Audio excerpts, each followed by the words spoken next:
disciplina, correto? Disciplina.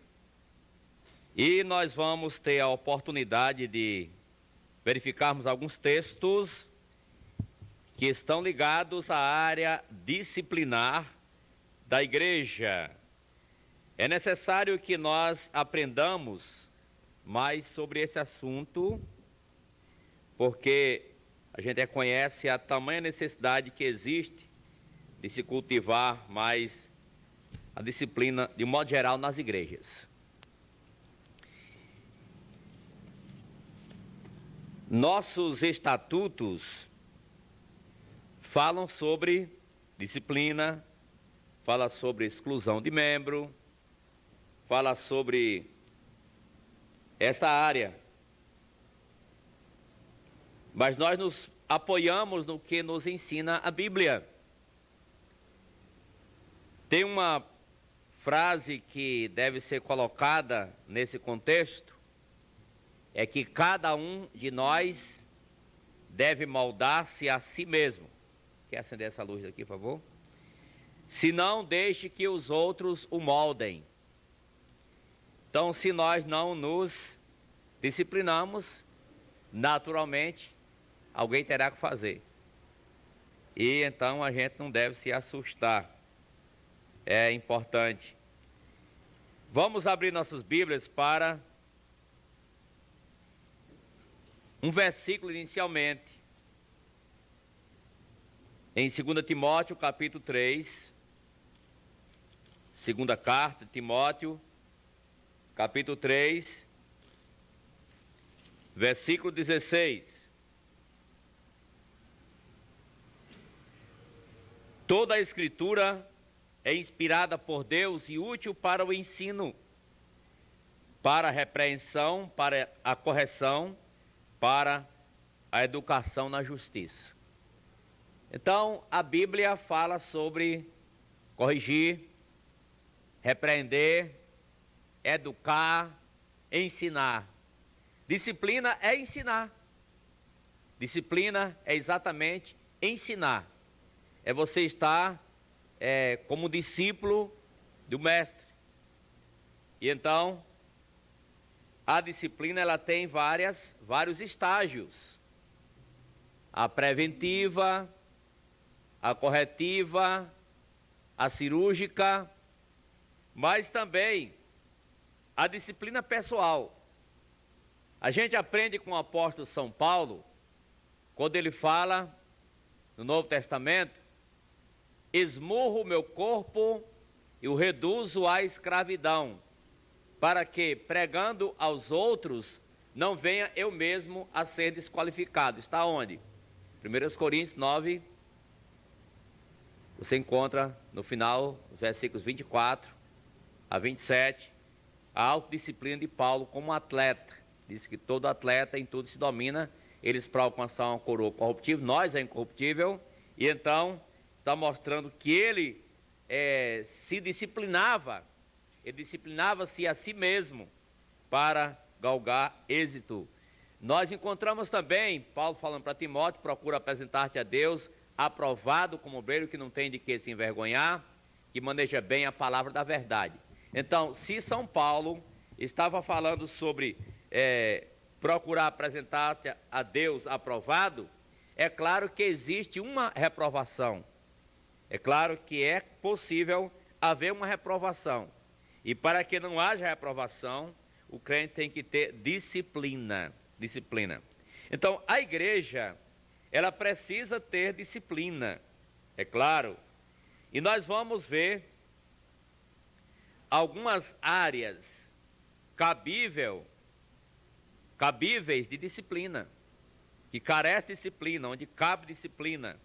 Então, vamos lembrar primeiramente que a disciplina, ela vem de Deus, ela é de Deus. A disciplina, ela é de Deus. Se você vai ser crente e vai se unir na igreja, saiba que você estará sendo disciplinado, né? De alguma forma. Mas se também pisar na bola, vai ser disciplinado também. Mas disciplinar é também ensinar. É ensinar, como o pai faz com o filho. Deus na sua palavra, mostra a necessidade de disciplina. Nós aprendemos no texto lido hoje no início do culto, na carta aos Hebreus. E veja aí, no capítulo 12 de Hebreus, onde foi lido, o certo é que o ser humano às vezes não gosta de ser disciplinado. E aqui disse em versículo 11, toda disciplina, 12 e 11 de Hebreus, com efeito no momento, não parece ser motivo de alegria, mas de tristeza. Não é isso? Toda disciplina no momento não parece ser boa.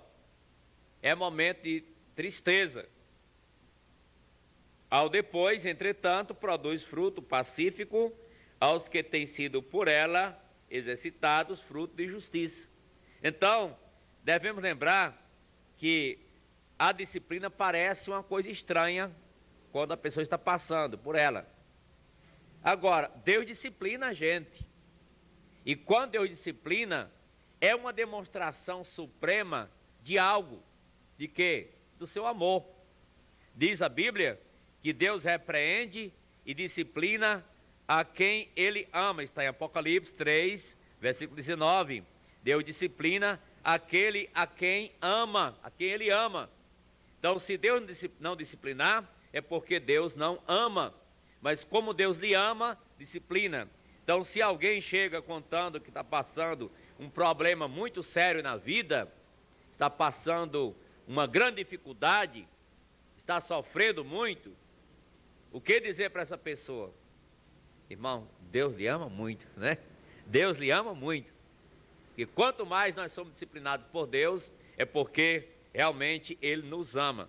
E a coisa não parece tão boa no momento. Podíamos dizer que é como se fosse um vaso sendo trabalhado.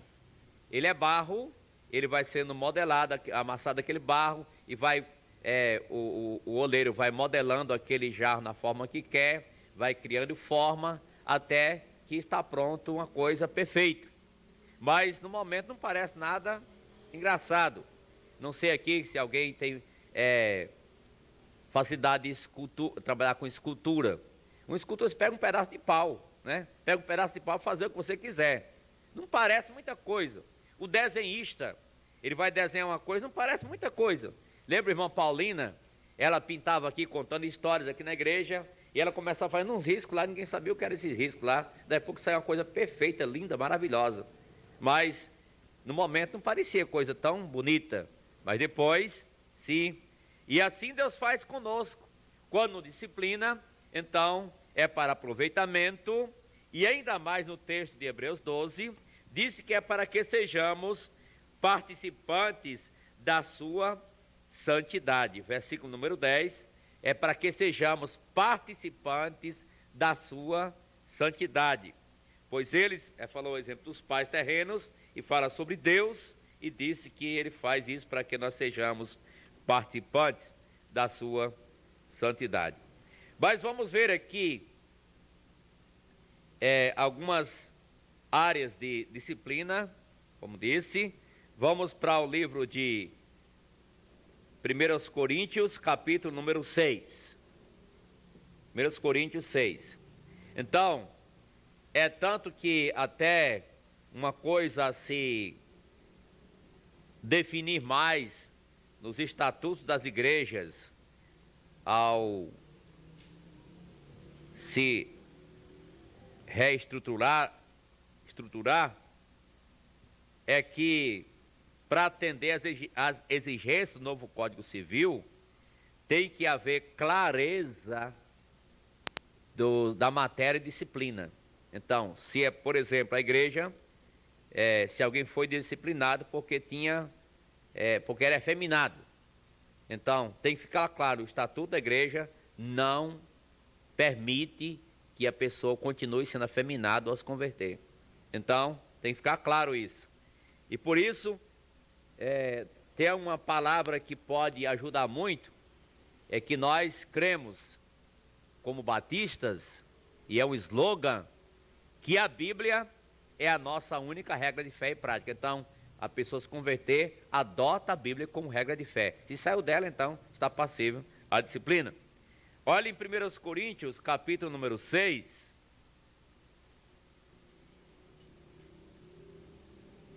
E eu achei interessante aqui, porque tem uma lista de 10 pecados.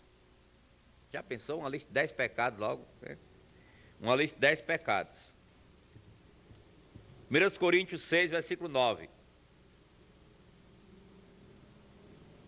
1 Coríntios, note que a igreja de Corinto, São Paulo precisou escrever esses detalhes porque tinha muito problema, dado a cultura grega e pagã que estava influenciando a igreja.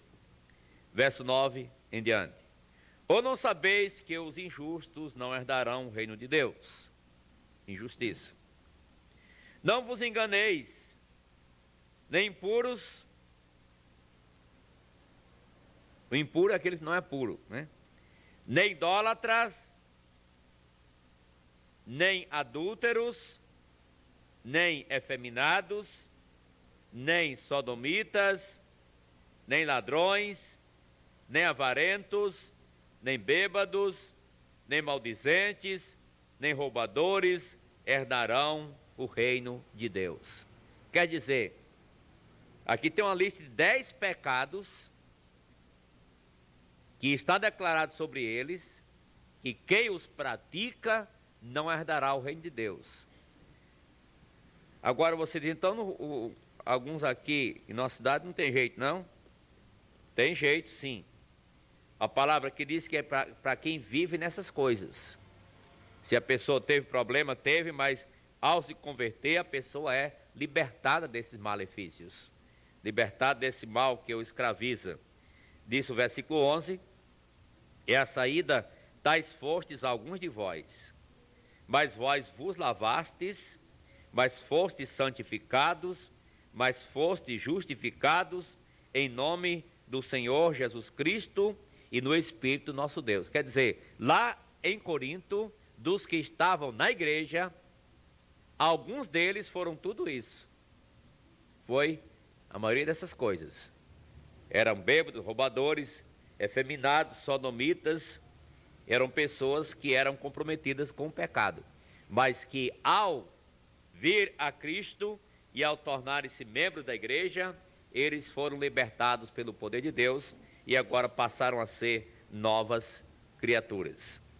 Encontramos ainda aí outra lista, e esta lista é de 5 pecados, melhor, 5 razões para se separar desse tipo de pessoas ou de práticas. Está agora na segunda carta de Coríntios, capítulo 6. Agora, é importante a gente frisar isso aqui, porque aqui está inserido algumas coisas que são muito aplicáveis para a juventude. 2 Coríntios 6. Verifica aí, 14. Aqui fala de separação bíblica do pecado, das coisas que comprometem, que não agradam a Deus. Agora você perguntaria, por quê? Por que então deve haver separação? Esse é um texto que é aplicado para mostrar que o jovem crente não deve casar com o descrente e vice-versa, que seja rapaz ou seja moça. É um texto que é utilizado aí. Agora, por que a moça crente não deve se casar com o incrédulo? Não é razão para você escolher se agarrar com qualquer pessoa que surge por aí não, viu? Tem que ter cuidado. Nem todo crente é para outro, viu? Nem todo crente é para outro. Nem todo crente é para outro. Então, aqui está mostrando claramente, se não é permitido o casamento entre o incrédulo e o crente, naturalmente é proibido o namoro também, porque namoro o que é namoro? É preparação para o casamento. Está entendendo? Se você está namorando é preparação para o casamento, é com pensamento de se casar. Então está pensando em casar com a pessoa errada, já está pecando, né? Já está pecando. E Jesus disse o quê? Qualquer que olhar para uma mulher com intenção errada no coração, qual é o problema? É mesmo que tem pecado já. Então, quem namora na intenção de casar, já está também casado, né? Em outras palavras, tá, na prática não foi não, mas está com intenção. Então, deve acabar com isso logo, porque não dá certo. Agora, tá vendo como ela seja incrédulo também, por isso não tem problema não. Vai ter que sair os dois mesmo, né? Nenhum dos dois é crédito. Mas aí o que acontece é que aqui está dizendo, vamos ler, 5 razões por que deve haver separação. Não vos ponhais em julgo desigual com os incrédulos, porquanto que sociedade pode haver entre a justiça e a iniquidade. Primeira razão é por causa da incoerência entre a justiça e a iniquidade.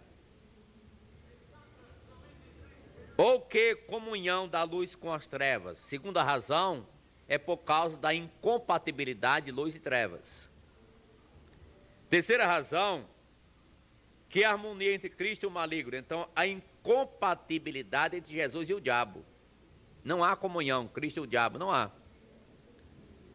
Quarta razão, ou que a união do crente com o incrédulo. Não há união, há duas pessoas, uma crente e outra incrédula. Não há união, não há como unir.